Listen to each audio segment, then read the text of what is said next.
CR101radio.com, podcasts, and more. This is R.J. Rushdoony, Easy Chair number 60, December 23, 1983. It has been a while since we've been together. Not that you have not been getting your tapes regularly, but we taped so many in advance in October that I haven't been doing this now for 2 months. I've missed doing it because I do enjoy sharing my reading and thinking with you. Well, to begin with, I'd like to discuss a book I have been reading, or rather a set. It is entitled The Image of War, 1861 to 1865. It's a remarkable collection in 5 oversized volumes, a project of the National Historical Society. And it was published in 1982 by Doubleday and Company. While there is some text, it is largely the major photographic collection of the war, 1861 to 1865. I have in my hand, for example, Volume 3, The Embattled Confederacy. There are over 650 Civil War photographs in this volume alone, according to the jacket. I've gone through this volume. I'm into Volume 4. The text is not remarkable, just a general survey, but the photographs, many of which have never before been published, are especially telling. However, when you combine the photographs and the text, the impact is tremendous. It was as senseless a war as we have ever had. Both sides entered into it with a totally false perspective, believing that they were going to fight a short war, that neither the Southerners nor the Northerners were capable of standing up before a whiff of gunshot, and that the other side would very quickly fold. A 3-month war. Well, it lasted 4 years. The pictures of some of the generals and officers and men as they went to war represent that jauntiness, a certain cockiness, the feeling that they were the kings of creation and they were going on a fox hunt, or they were going out to shoot rabbits, and it would soon be over.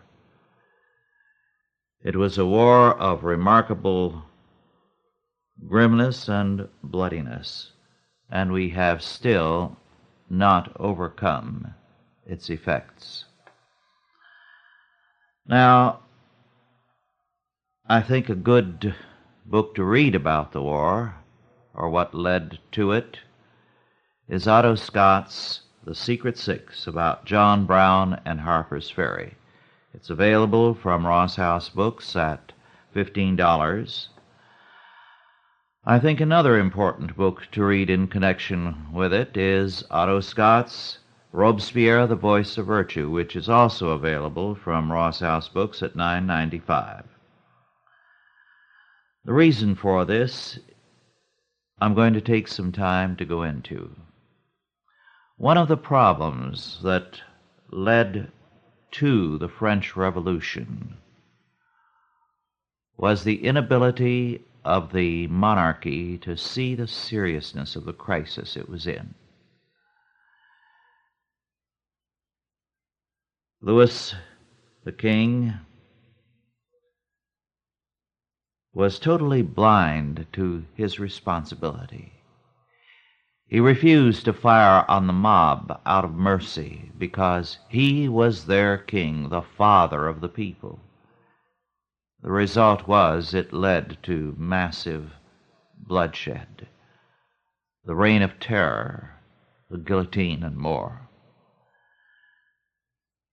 At no point did he face the consequences of his actions. And this is what characterized both sides in 1860. Neither the North nor the South looked honestly and squarely at the consequences of going to war, of their intransigence, the attitude they took, their unwillingness to be reasonable about the issue. Now, our Lord tells us that before we do anything, we are to count the cost. And this is what very few people have done in time of war. One of our problems today, of course, is that we again are guilty of illusions. We've gone to the other extreme. At that time, they believed it would be a very short war. In World War II, the same illusion prevailed. Now, I'm old enough to remember the 20s and 30s. In the 1920s, the Kellogg-Briand Pact was signed. It was heralded all over the year because the gist of the pact was that it supposedly made war illegal and permanently outlawed it. All the major nations signed the treaty. As a matter of fact, the editor of Christian Century at that time, Morrison, wrote a book about the pact, heralding the outlawry of war. Many people believed that war would never come because it had become too horrible. After all, planes now could fly the ocean, they could cross boundaries, they could discharge weapons that could wipe out a country. The belief was that any war fought would be very brief because there would be virtually total annihilation of the people who fought it. Now we know how long World War II lasted, from 39 to 45. It lasted in spite of the predictions of total annihilation. We have the same kind of predictions today, unrealistic ones. We are told that atomic weapons will destroy the face of the earth. That is, the existing supply can do that.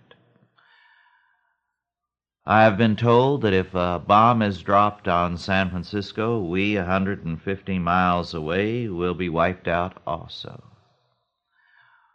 Well, the devastation in Japan when the bombs were dropped was about a mile. Now, there's a considerable dissipation of energy with each foot, so that the total devastation that the bombs are capable of today is 4 times as much. This does not mean the destruction of the world. It does not mean that even our big cities are going to be leveled with a handful of bombs. But by being unrealistic, as we were before World War II, as we were in 1860, we invite disaster. Moreover, there is another aspect of this. I mentioned the intransigent nature of both North and South. They were incapable of being rational about the issues. One of the books I read recently was a biography of the poet Whittier, entitled Mr. Whittier by Elizabeth Gray Vining, published in 1974. Now, John Greenleaf Whittier was a Quaker. But by taking a stand against slavery, calling for the immediate abolition of slavery,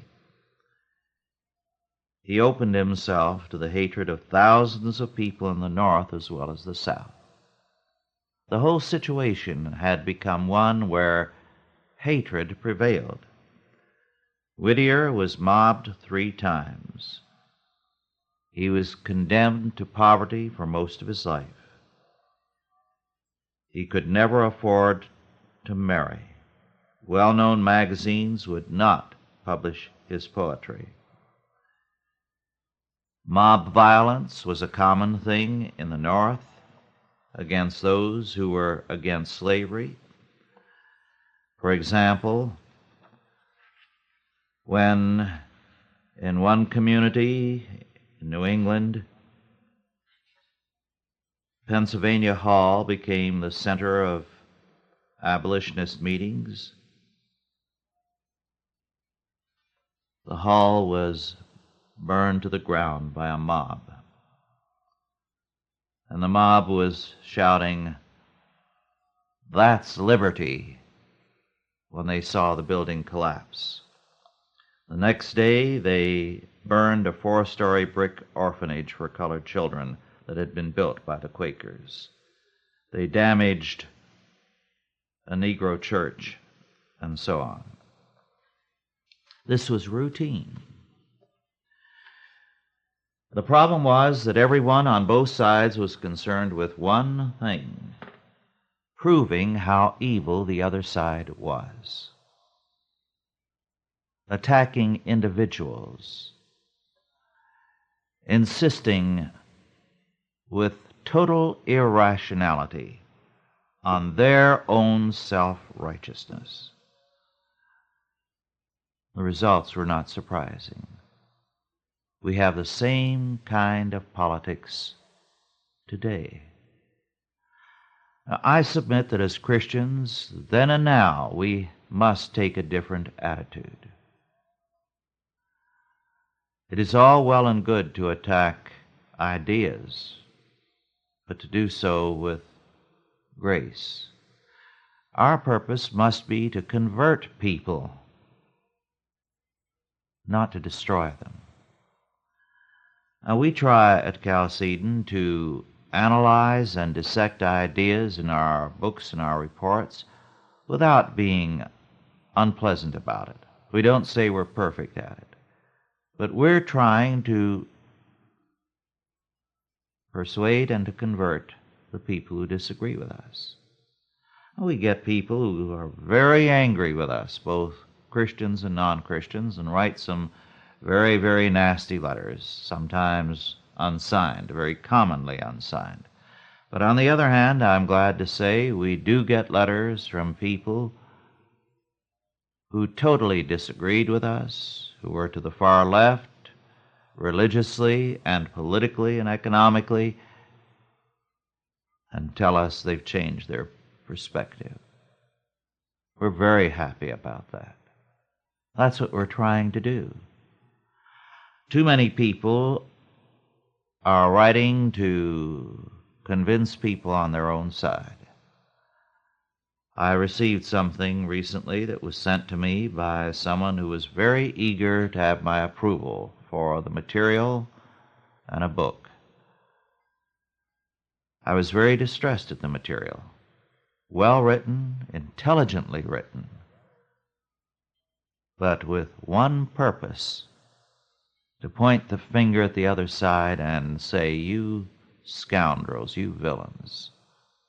In effect, not to convert, but to condemn. We try to deal with ideas rather than persons as far as possible. The world is too much given today to confrontation politics designed to obliterate the other side, and the result is we're getting nowhere. This is the product of the conflict of interests idea, the belief that only through total conflict will we accomplish anything. Now I'm going to develop that idea a little further the necessity for harmony, for a belief in the harmony of interests, to work to convert, to evangelize, by skipping back over a number of centuries. One of the eras of history very, very little appreciated is the Middle Ages, so-called. Middle, supposedly, between the humanism of antiquity and the present, a kind of dark spot in history. I don't think either Catholics or Protestants know much about that era or appreciate it. For one thing, it is assumed that it was an era when the church dominated culture. That was anything but true. As a matter of fact, modern statism had its origins in the medieval era. It grew exceedingly powerful then, as it brought into focus a pseudo-Christianity and a great deal of paganism and revivals of Roman and Greek ideas. Medieval king was regarded as more holy, more sacred than any priest, bishop, or pope. In France, for example, the monarch could claim that he was anointed with oil brought directly from heaven. In several countries, he claimed power to heal the sick and to protect the king in his realm was, for many people, to serve God.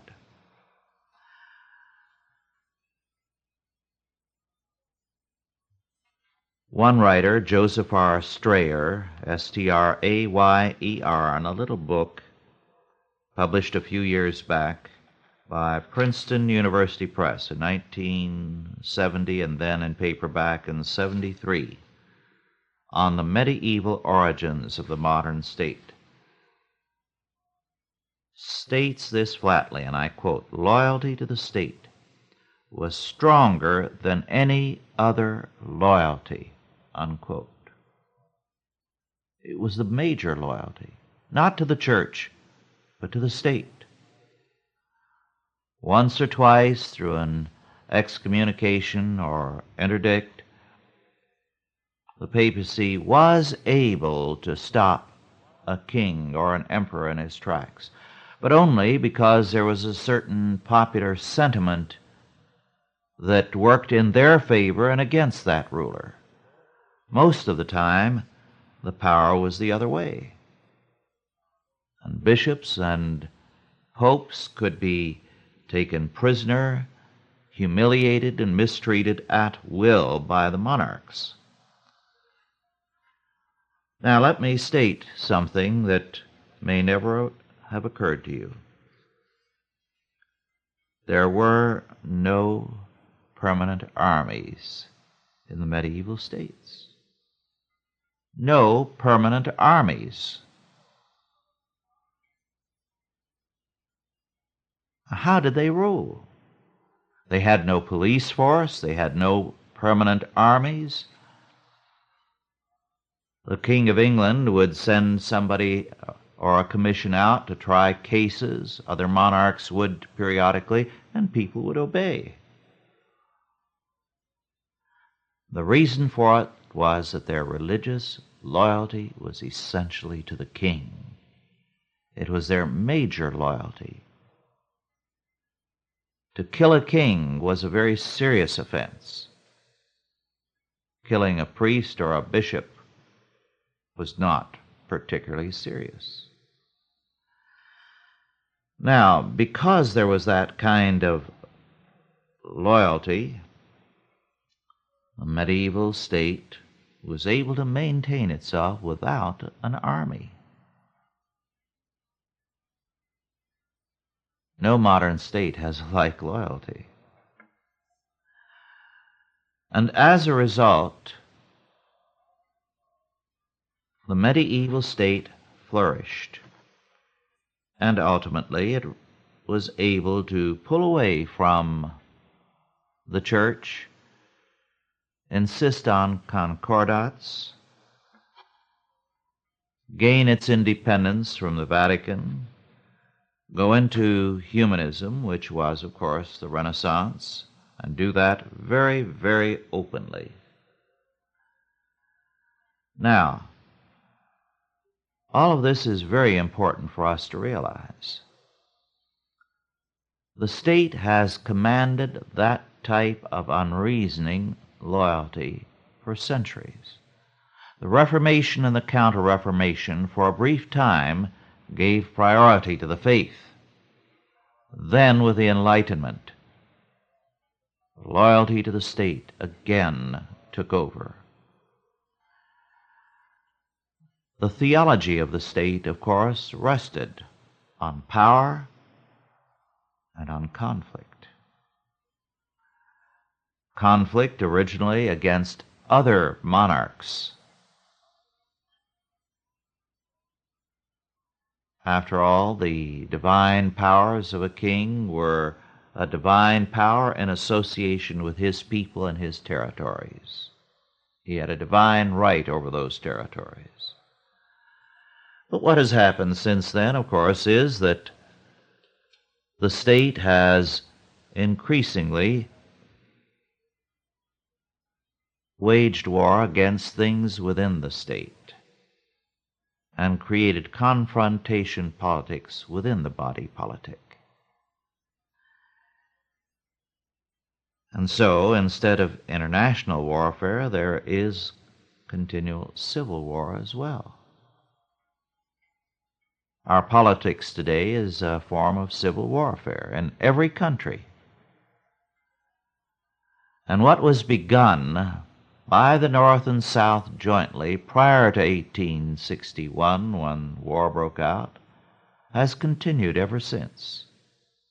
Confrontation politics, obliteration politics, the belief that there has to be conflict of necessity, and divine right is with each side.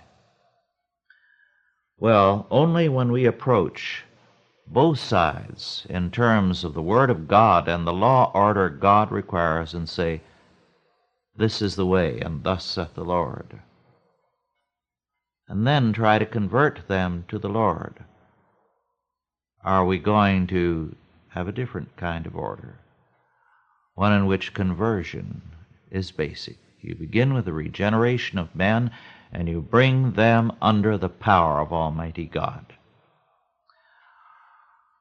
Well, I didn't mean to spend as long a time on that, but I think it's a very interesting point. Let me touch on one minor incident, or not incident, fact concerning the medieval era. One of the books I read, also out of print, by James D. Gamble, Battle Axes. Now, that may seem a rather odd subject for me to get interested in, but the kinds of axes built or made during the medieval era and earlier provide very interesting reading. The battle axes had a ceremonial purpose for the holy kings, for example, to carry, as well as a practical purpose for use in battle. But their construction sometimes was quite remarkable. And one of the very, very remarkable things was watered steel. And let me read this paragraph. Perhaps the most difficult means of decoration was watered steel. This was a form of decoration that was done at the time of the forging of the steel. Watered steel was accomplished by making a layer of good quality steel with a lesser quality steel or iron, then folding and twisting it over and hammering it out. The steel was then refolded and hammered over and over. In some of the finer Japanese swords, it is estimated that there are more than 1,000,000 layers. Most watered steel is limited to swords and daggers because they are long and flat and relatively thin. Since axes are thicker, fewer were made by this process and are exceedingly rare. So much for their primitive ways in those days. They knew how to do things. Well, I've been speaking about war. One of the things that marks our time is, again, as before World War II, an attempt to disarm people by overstating the horrors of war. There's no question war is a horrible thing. But let me read this item from an older book, Mitchell Gordon's 6 Cities. This, and I quote, tells us, the nation suffered more than 3 times as many casualties on its streets and highways in the period from December 7, 1941 to August 14, 1945, the wartime span, than it did in battle during World War II, which covered that span. U.S. war casualties, including missing, totaled just over 1,000,000, 1,070,524 to be exact, compared with 3.3 million on the road, according to the Institute of Traffic Engineers.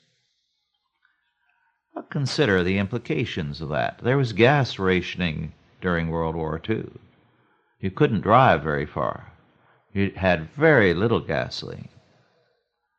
There were not as many cars then because in the cities, streetcars and buses predominated. Most passengers were carried that way. And yet there were 3 times as many victims of traffic casualties as from the war. Shall we abolish automobiles? Some people seem to have such ideas. That's not the only kind of consequence either from those traffic casualties, but I won't go into that. They were far-reaching in their implications. And we have quite a few times as many cars now. Well, on to something else. A recent book, Stephen W. Mosher, M-O-S-H-E-R, Broken Earth, the Rural Chinese, published in 1983 by Collier's Macmillan's division, the Free Press. Very interesting work by Stephen Mosher, who spent some time among the rural Chinese. He was a graduate student at Stanford in cultural anthropology. As a result of the articles about his work and what he wrote subsequently, he has been denied his PhD at Stanford at the protest of Red China. What he describes is, of course, the total control that extends to the Chinese village. How, although earlier Mao Zedong sought to increase the population, later there was a change of policy and a plan to limit the population. By the way, this was also undertaken by the French Revolution. The goal is first to limit all families to 2 children. Then, little by little, to institute changes region by region so that there will be 1 child per family. Any woman pregnant with a 3rd child must secure an abortion, even though she may be 7 or 8 months along. Now, since sons are so important to the Chinese family, because they constitute the social security of the elderly parents, when a family has two girls in succession, the second daughter is drowned, killed in one way or another, because the parents have no social security without that child. The result is an incredible horror in Red China. He also describes a great deal of the character of the regime, how there is promotion in Red China for ineptitude. A superior loses face if his inferior is incompetent. Therefore, to save face, he gives him a high recommendation and promotes him. That sounds like the Indian service as I knew it some years ago. The book is a very interesting one because Mosher faces very bluntly the question of why, when this is so horrifying to the Chinese, who've always regarded children, sons in particular, as an advantage. How are they permitting this? His answer is telling. Moral outrage is limited as well by the sometimes nasty, brutish, and short character of life in overpopulated, famine-prone China, and by a lack of a religious tradition grounded in the sanctity of human life. Man is not made in God's image in China. Confucius never said, "Thou shalt not kill," unquote. And that's the key. There is no resistance there because there is no faith that provides the power for resistance. There is no resistance anywhere in the world without that Christian faith. This is why this is the key. And without it, we are helpless. So we've got to strengthen the faith of people, convert them to Christ, make them strong in Christ, in order to make possible a true resistance. Now to another book, a very important one. If I'd asked for a book to be written to sum up everything I feel the opposition believes and doesn't come right out and say, this would be it. And this book is the damnation of the antinomians in the Christian community. The book is by a veteran socialist writer, Michael Harrington, just published a couple of months ago, The Politics at God's Funeral. It was published by Holt, Reinhardt, and Winston. The subtitle is The Spiritual Crisis of Western Civilization. The Politics at God's Funeral. What is he saying?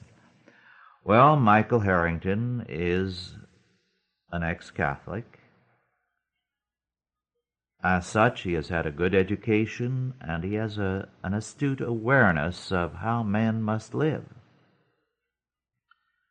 He sees the question, which is the central question of politics by his own admission.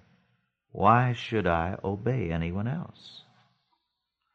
Now, until you answer that question, you cannot build a social order, and Harrington knows it.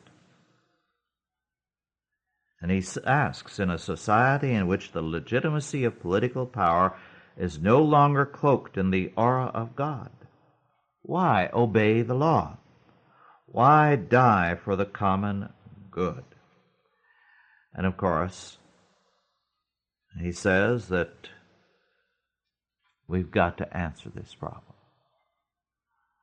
We've got to answer it because God is dead and his funeral is in process. Now, the point he skirts around that is implicit in the background is that without God, he says openly, there is no authority. Moreover, behind all law until now, there has been God's law. We've departed from it in recent years. But all the Western world has had behind its law systems biblical law, the Ten Commandments. Now these are junked.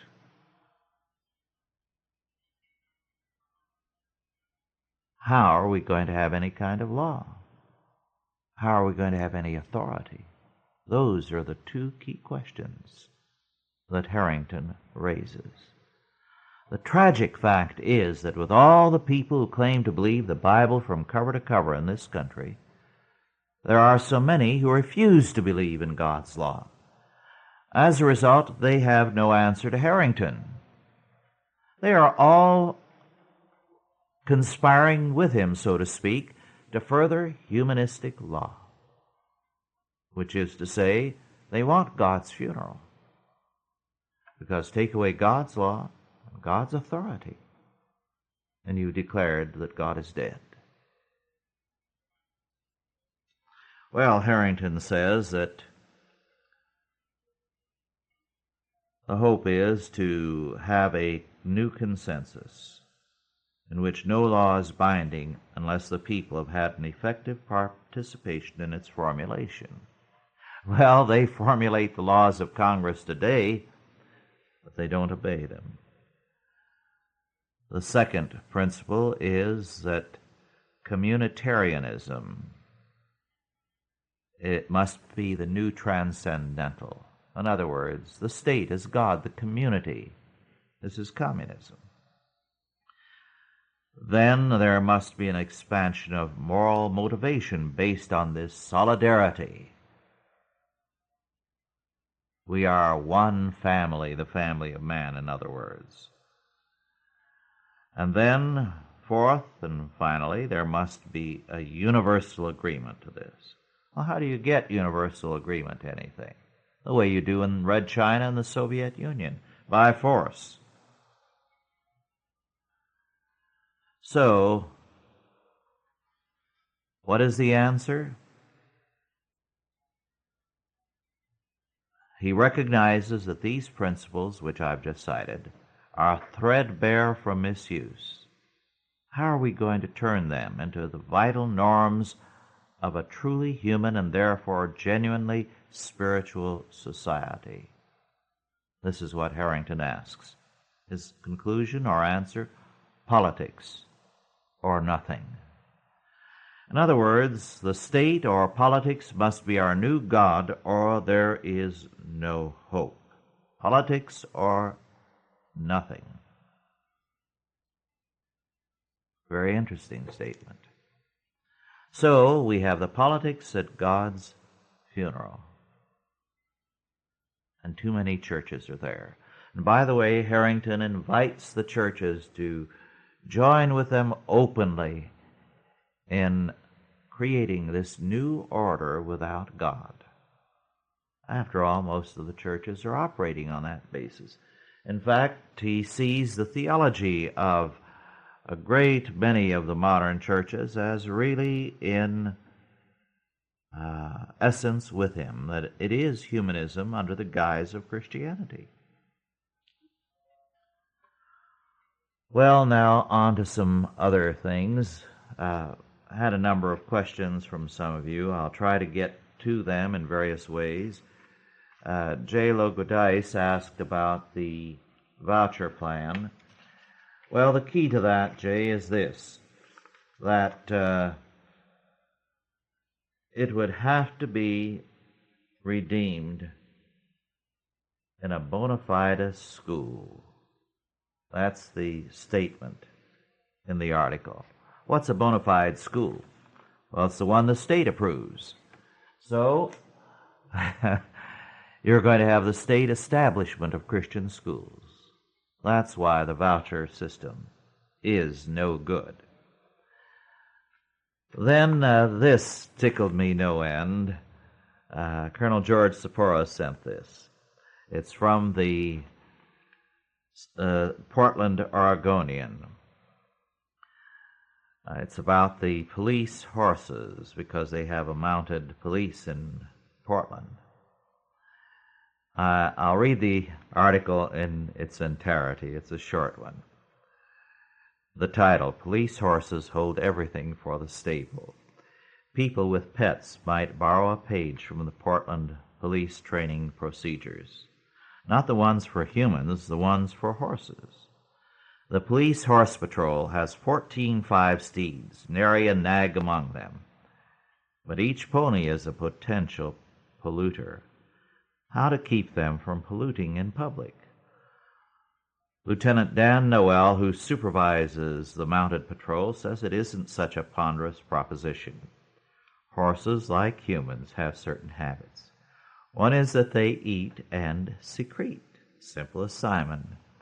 The key to selective secreting is timing the eating, so that the pollution falls on stable floors, where it should fall, instead of on the public pavement. Portland's police mounts get their first meal of oats, bran, alfalfa, and hay early in the morning.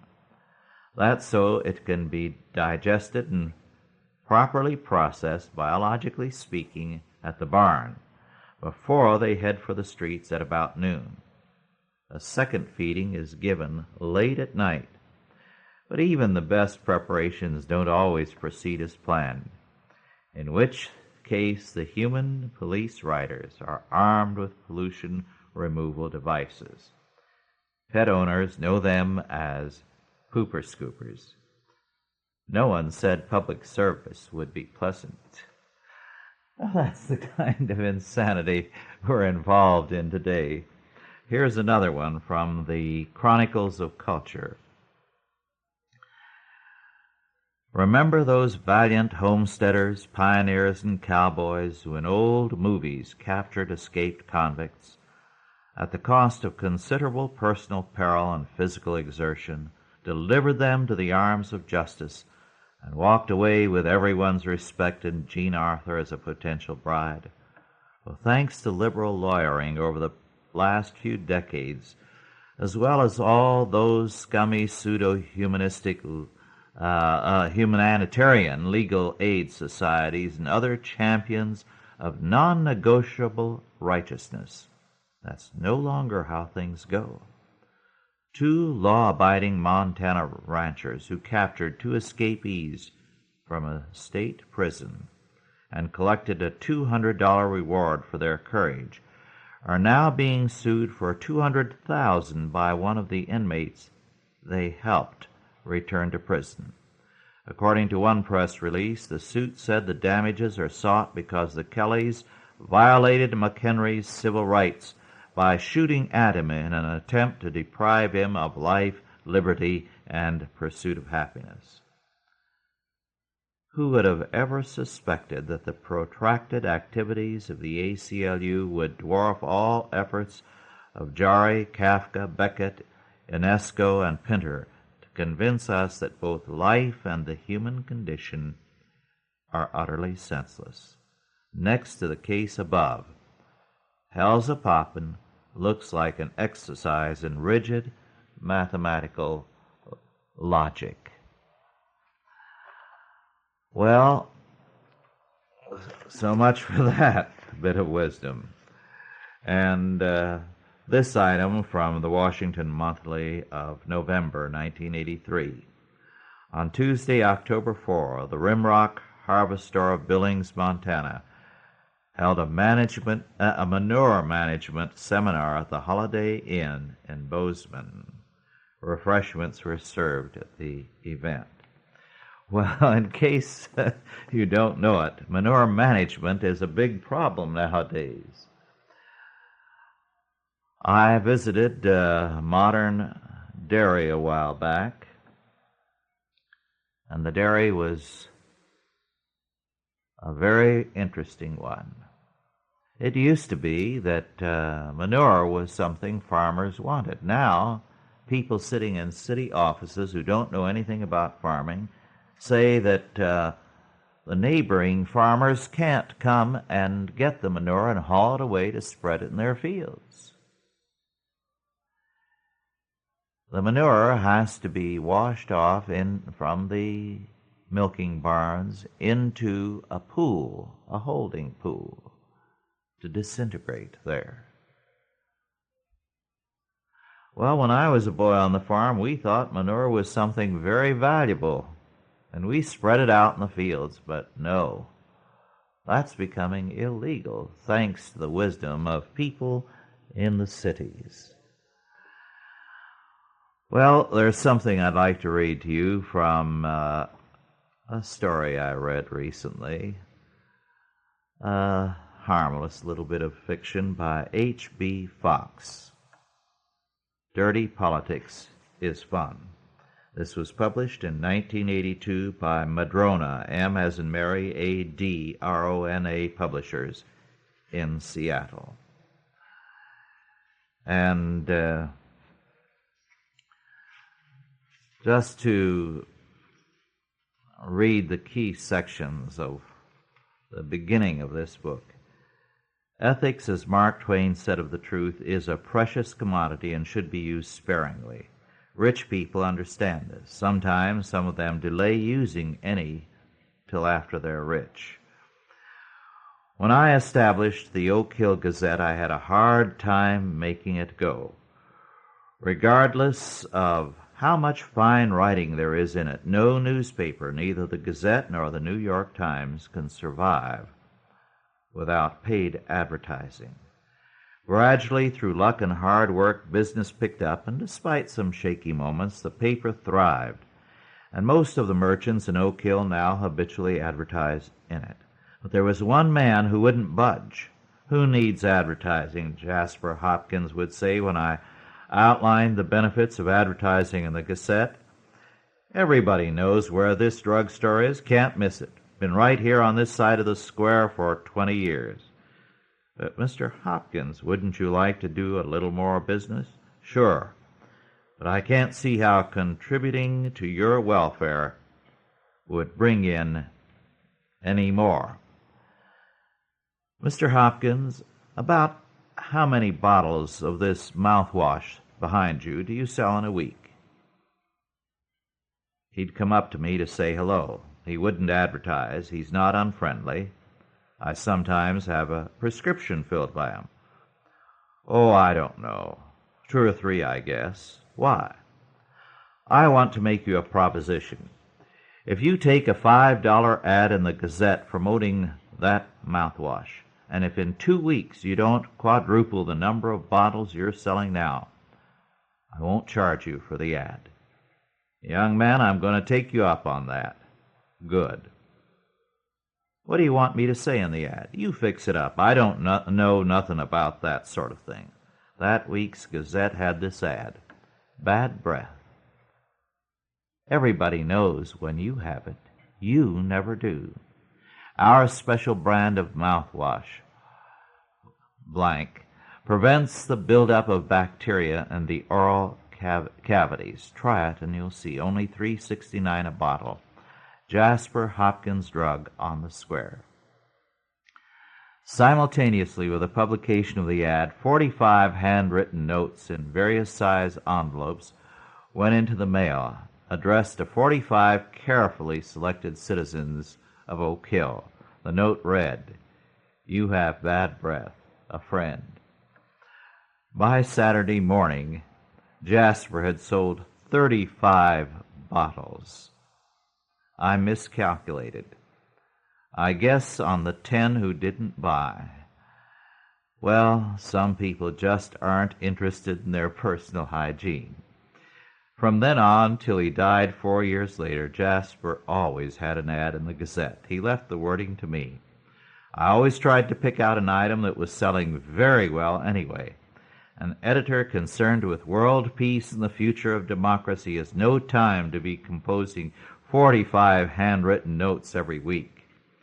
Now that I'm older and financially independent, I sternly disapprove of such a sales tactic. Well, I thought that was delightful. Our time is growing short. I'd like to read something now that came from Mike Philbeck. This is about laws. And this is what he writes. It's a rather grim item.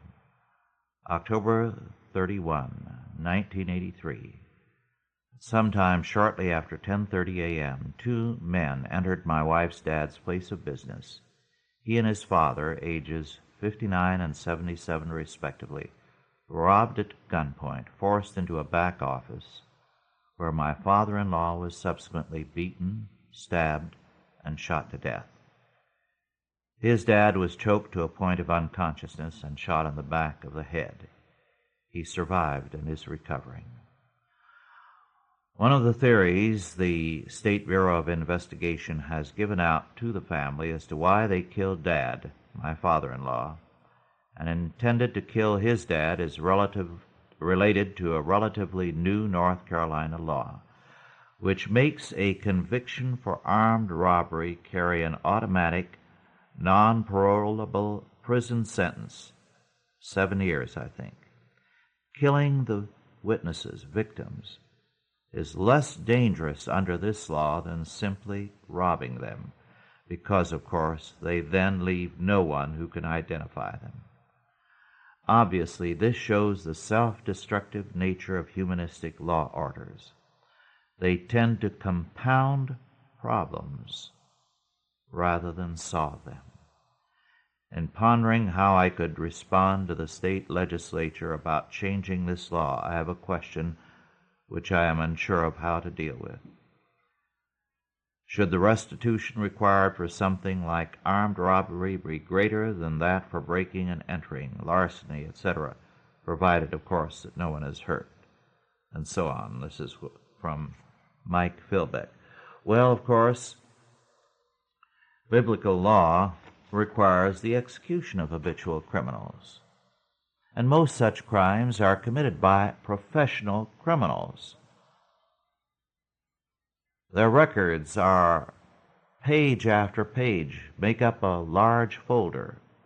We once executed all habitual criminals. We no longer do.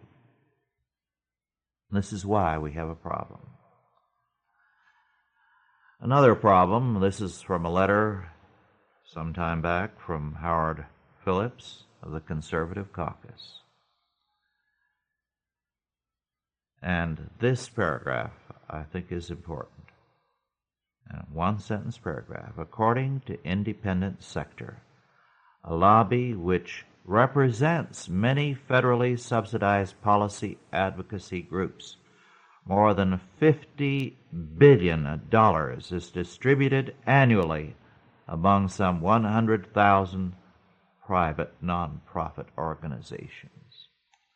Now that's how a great deal of the ugly activities which prevail today in this country are subsidized by the federal government through nonprofit agencies which are really arms of the federal government in carrying out a variety of ugly policies.